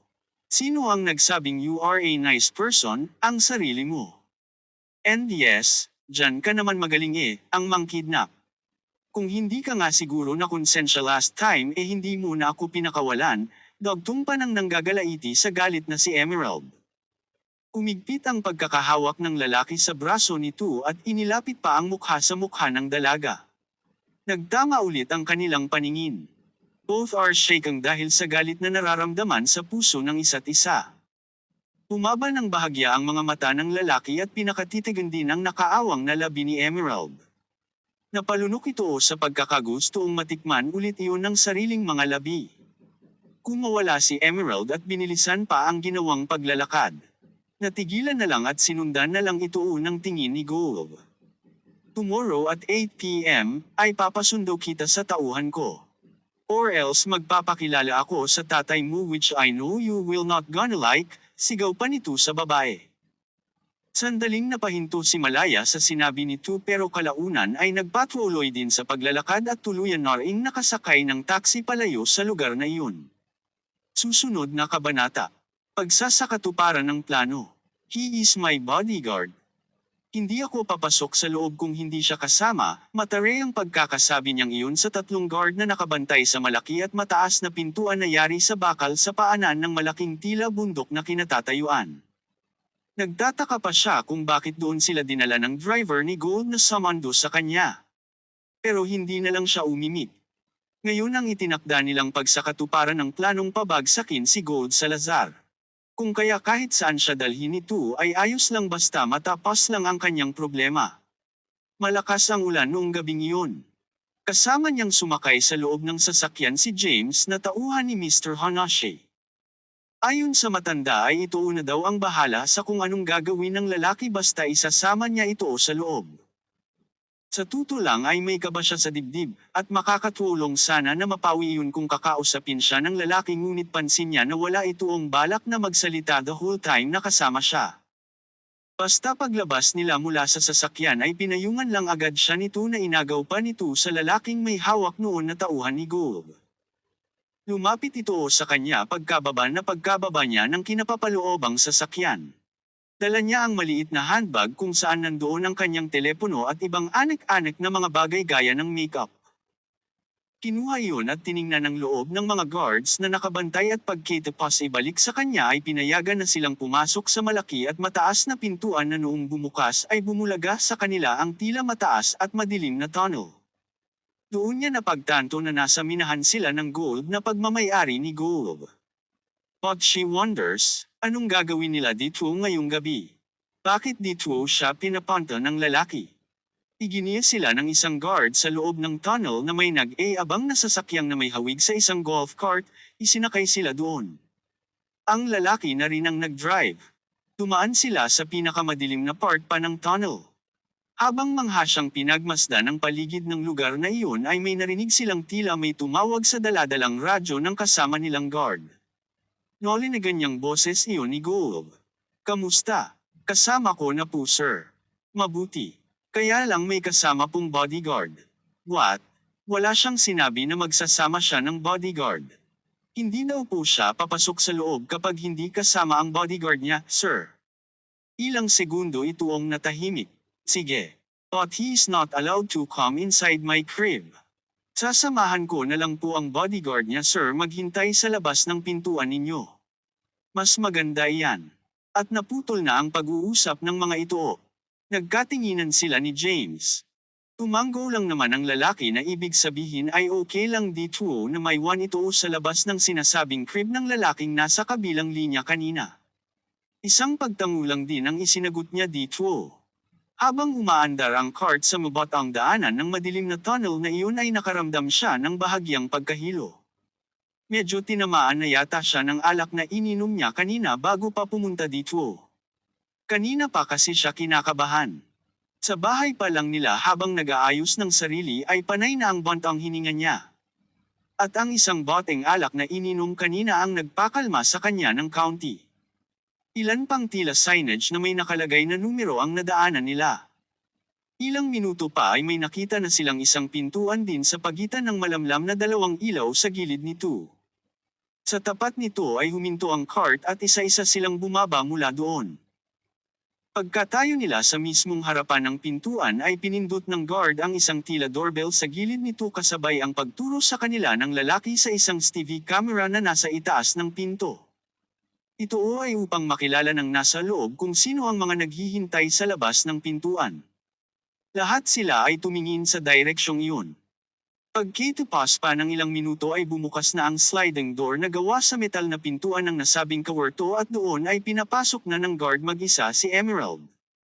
Ang mga ito naman ay kapwa pangwesto sa magkabilaang gilid ng pintuan. Malamlam ang ilaw ng kwartoong pinasok ni Emerald. Nangingibabaw dito ang kulay asul na ilaw na nagkalat sa gilid ng buong kwartoong iyon. Lalo yata siyang nahilo sa uri ng ilaw na ginamit nito sa loob ng sinasabi nitong crib kanina. Pero dahil bago sa kanya ang mga nakikita ay nagpatuloy siya sa pagmamasid sa paligid. Damako agad ang paningin niya sa centerpiece na design ng wall na sumalubong sa kanya. Pagkalaki-laking letre ng pangalan ni Gold ang nakatayo sa harapan ng wall na iyon. Hindi na niya namalayan ng mahawakan iyon at pakahimasin ng kamay. Mangha ang namutawi sa mukha niya sa napagtanto, ang pagkalaki-laking mga letrang iyon ng pangalan ng lalaki ay yari sa solidong ginto. Namilog ang mga mata niya at napaawang ang mga labi habang pinagmamasdan ang mga iyon. Inilibot niya pa ang paningin. Sa kaliwang side ng kwarto ay makikita ang bar station nito. Puno ng alak ang salaming stand ng bar na iyon na may iba't ibang kulay na background ng ilaw. Nilagyan din iyon ng iba't ibang magagandang pagkakadesign ng shot glass. Ang nagsisilbing mahabang lamesa at bilugang stool doon ay nagniningning din na pakiwori niya ay may tuwatch din na yari sa ginto. Sa buong buhay niya ay ngayon lang siya nakakita ng ganitong mga bagay. Lumingon siya sa kanyang kanan. Nandoon ang pool table na naka-arrange pa ang mga maliliit na bola at ang dalawang cues na pangtira sa mga pool balls. Lahat ay may tuwatch din ng gold. Maging ang lamesa nito na pagkalaki-laki. Ilang minuto pa ay nakarinig na siya ng isang boses. Come in, love. Mula iyon sa lalaking kikitain niya sa gabing ito. Nagpatuloy siya sa paglalakad. Doon siya dumaan sa daanan sa pagitan ng bar at center wall para makarating sa kabilang side ng malaking kwartoong iyon. Ilang hakbang papasulong ang ginawa niya nang manlaki ulit ang mga mata sa nakita. Sa gitna ng room na iyon ay nandoon ang malaking jacuzzi hot tub na. Tansya niya ay pang family size yata. Kumikinang ang kulay green na. Nagre-reflect sa tubig mula roon. Iniangat niya ang paningin at sa likod ng wall. Na nakita niya kanina nakatapat ng malaking jacuzzi ay ang napakalaking telebisyon. Kasalukuyan niyang ina-admire ang lahat ng mga bagay na iyon nang mapakislot siya ng bahagya ng magsalita ulit ang lalaki. Don't they look beautiful? Tanong nito. Hinanap niya ang lalaki sa paligid. Nakita niya ito na nakaupo sa itim na sofa, mga ilang hakbang lang ang pagitan mula sa jacuzzi. Ang sofa na iyon ay nasa paanan ng king-size na bed na gold din ang kulay ng headboard, the same ng kulay ng kakaibang style ng lampshade nito na nasa magkabilaang side ng puting kama. Tumayo ang lalaki at lumakad papuntang bar nito. Kumuha ng isang bote ng champagne at 2 wine glass pagkatapos ay lumapit sa babae, nilagyan ng wine ang 2 baso at ibinigay sa babae ang isa. Walang kaimik-imik na tinanggap iyon ni Malaya habang mabagal na lumalakad papunta sa bandang harapan ng sofa. Mula doon ay may paghangang pinasadahan niya ulit ang lahat ng nakikita ng mga mata. Sino bang mag-aakala na sa ilalim ng bundok na siyang mining site na pag-aari ng lalaking ito ay may matatagpo ang ganito karangyang tila isang man cave na napakasosyal ang pagkakadesenyo. Habang busy sa pagmamasid sa paligid ay biglang narinig sa buong kwartoong iyon ang pag-play ng isang sexy music na familiar sa kanya. Ito ang parehang tugtugin na sinayaw niya noong nakaraan na nandoon sila sa secret room sa club. Ilang sandali lang ay hindi na niya namalayan si Gold na lumapit sa likuran niya at tila inamoy ang kanyang buhok. "I miss you, love," sabi pa nito na may pagbuulong sa tenga ni Malaya habang nakapikit. Dahan-dahan siyang humarap dito at pinakatitigan ang lalaki. Tila iba ang aura ng lalaki ngayong gabi. Inaamin niyang gwapo na ito pero tila lalo pang gumwapo sa bagong cut na buhok. Ang mga mata nito na may ibang ningning noong gabing iyon na tila hindi nagsasawang pakatitigan siya. Ilang minuto rin na inukupa ng mga paghangang iyon ang kanyang isipan nang mapansin ang paglapit pa nito sa kanya na agad niya ring pinigilan sa pamamagitan ng pagsangga niya ng sarili palad sa bandang ibabang tiyan ng lalaki. Sa paghawak pa lang na iyon ni Malaya ay tila nag-init na ang katawan ni Gold. Napapikit ito na tila dinama ang palad ng babae na tumatagos ang init sa manipis na light gray na shirt na suot nito. Magmula nang mangyari ang tagpo sa pagitan nila sa secret room, pinakaasam-asam na ulit ni Gold na mahawakan siya ng babae. Iginala niya ulit ang paningin sa paligid at itinungga ang likidong nasa loob ng basong hawak-hawak. "Ilang babae na ang nadala mo dito, Mr. Gold Salazar?" Sa pagtatanong na iyon ni Malaya ay napamulat si Gold ng mga mata. "Do you believe na ikaw pa lang?" Sagot nito na walang pagdadalawang isip. Napakibot ang labi ng babae. Bakit ba niya natanong iyon hindi rin naman siya maniniwala sa isasagot nito? Tinungga niya ang alak na nasa wine glass at may kalakasan na itinulak ang lalaki paupo sa itim na sofa. Medyo nagulat naman ang lalaki na plakdang napaupo doon habang hawak pa rin ang wine glass na may kititing na lang na alak sa loob. Ilang sandali pa ay napagpasyahan ng simula ni Malaya ang isang bagay na napagkasunduan nilang gawin niya sa lalaki. Ang bigyang aliw si Gold.